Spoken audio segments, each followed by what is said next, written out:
Ronaldo, como é que você vê essa voz feminina na internet? Essa violência interna e até mesmo externa que acaba atingindo quem resolve pegar esse microfone para si? Lia, a primeira questão é que, assim, como você falou, a internet é violenta e está violenta. Eu acho que a gente viu no ano passado, desde a época da campanha eleitoral, a gente viu uma campanha violentíssima, as pessoas estão se polarizando. Eu até brinco um pouco que na campanha passada parecia que você estava presenciando um monte de brigas de gangue, né? Porque quando você falava qualquer coisa, aparecia lá um cidadão desavisado, querendo contribuir para o debate público, e aí as gangues vinham e davam porrada na cabeça dele, e você fala, poxa, mas eu só queria dar uma opinião aqui, e você via que as pessoas realmente estão se juntando, e isso é um fator que acontece muito, até pela estrutura, pela dinâmica de como, por exemplo, uma rede social como o Facebook se estrutura, o próprio Twitter. Então, isso está acontecendo com todas as questões, inclusive com as questões de debate de gênero. Hoje, quando você fala sobre isso, eventualmente os grupos que se sentem incomodados ou que resistem a participar desse debate de uma forma construtiva, eles entram lá e ficam, enfim, polarizando, te agredindo. Então, isso tem acontecido muito, não é uma peculiaridade desse debate específico, ele está acontecendo hoje no Brasil com praticamente todos os debates que a gente pensa para ser construtivos. Isso é um problema, porque a esfera pública ela precisa ser aberta, ela precisa ser uma esfera pública em que as pessoas consigam chegar a algum lugar, o debate precisa avançar. Então, nesse sentido, isso me preocupa um pouco, viu, Lê? Eu acho que a gente está num momento em que a gente precisa criar novos espaços, talvez, ou criar uma nova ética a respeito de como é que se debate publicamente. Eu acho que eu lembro muito do problema, por exemplo, dos linchamentos no começo do século XX, quando começou a surgir metrópole, começou a ter muita gente vivendo junta em cidade. E a multidão enlouquecida ia e resolvia problemas com as próprias mãos. Iam lá, linchavam alguém que supostamente fez um crime ou algo do tipo.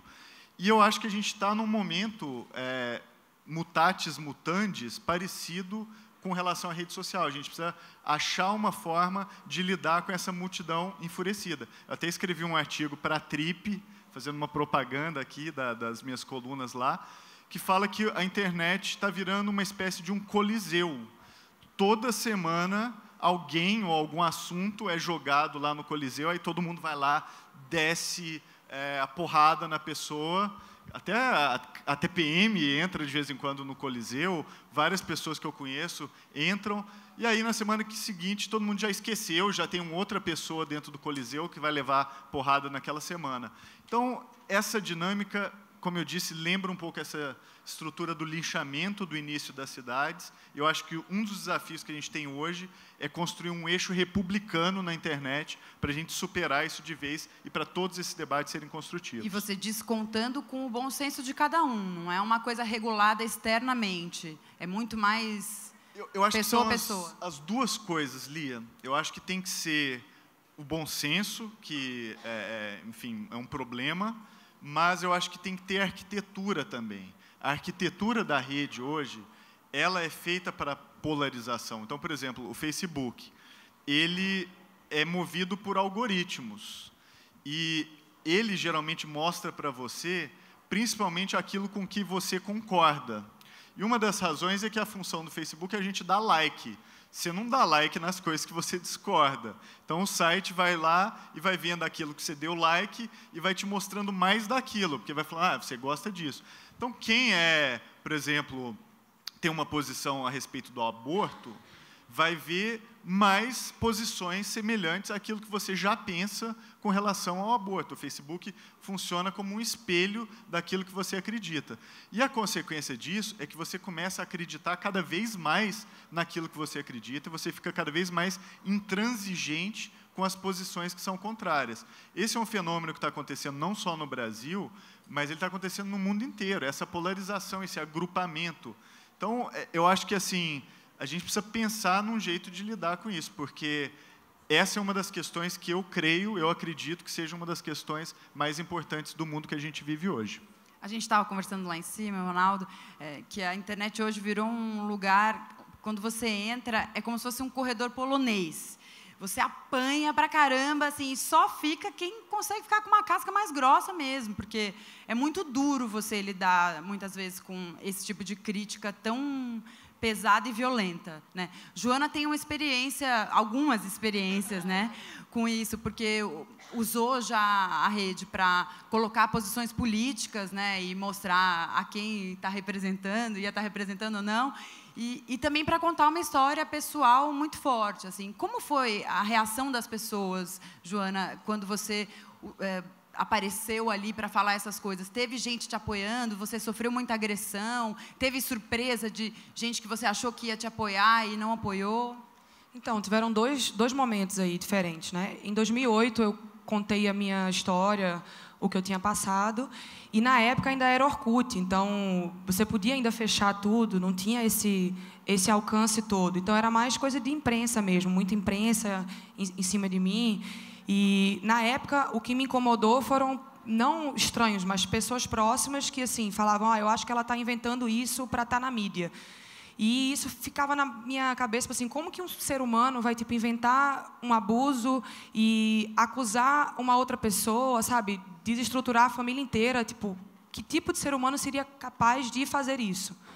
Mas eu acho que o fato de eu ter conseguido verbalizar o que passou comigo, eu já estava me libertando. Eu vinha desse processo de libertação, que começou na terapia e passou por diversas fases.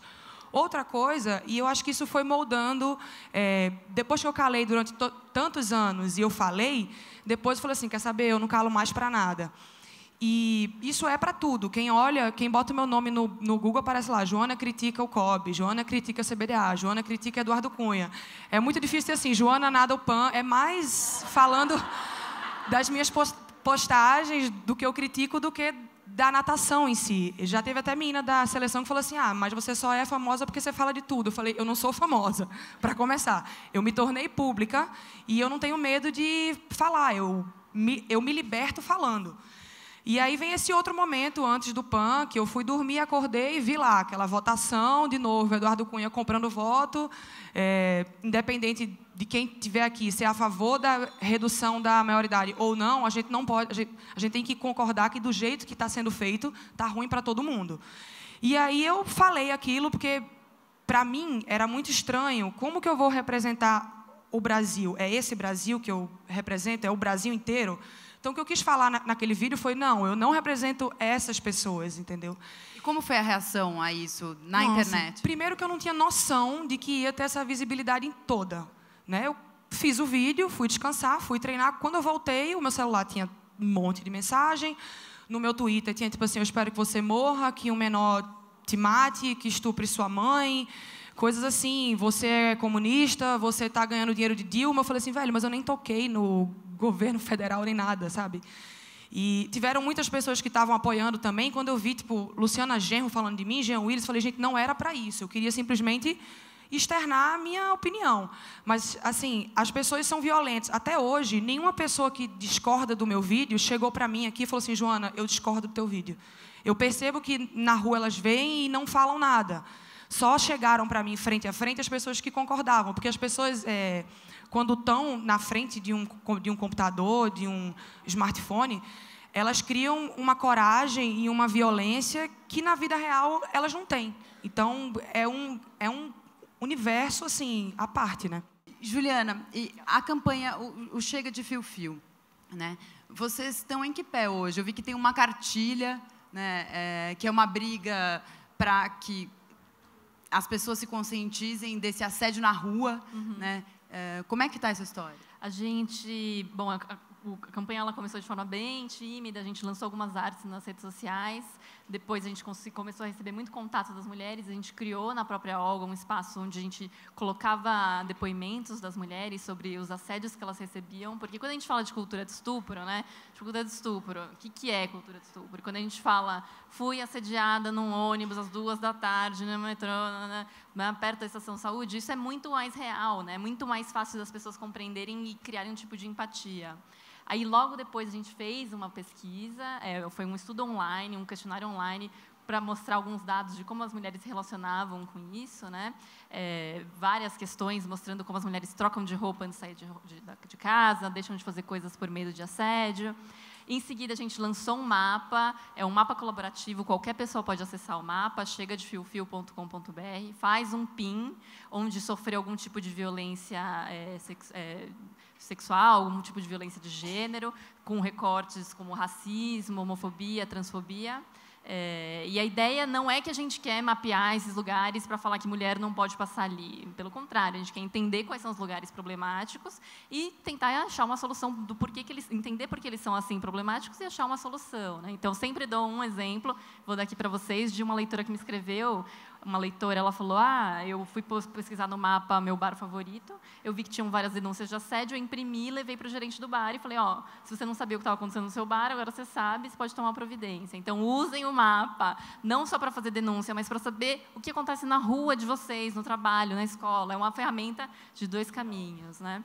Também, no final do ano, a gente fez um catarse, né, um crowdfunding para fazer um documentário.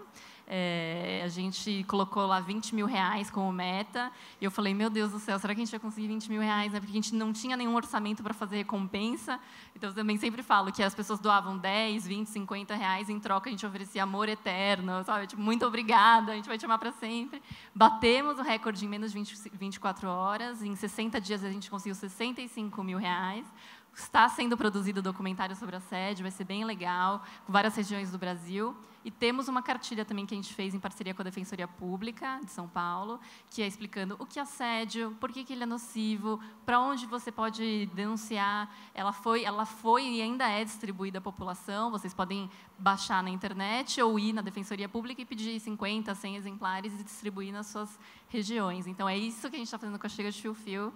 E espero que vocês acompanhem.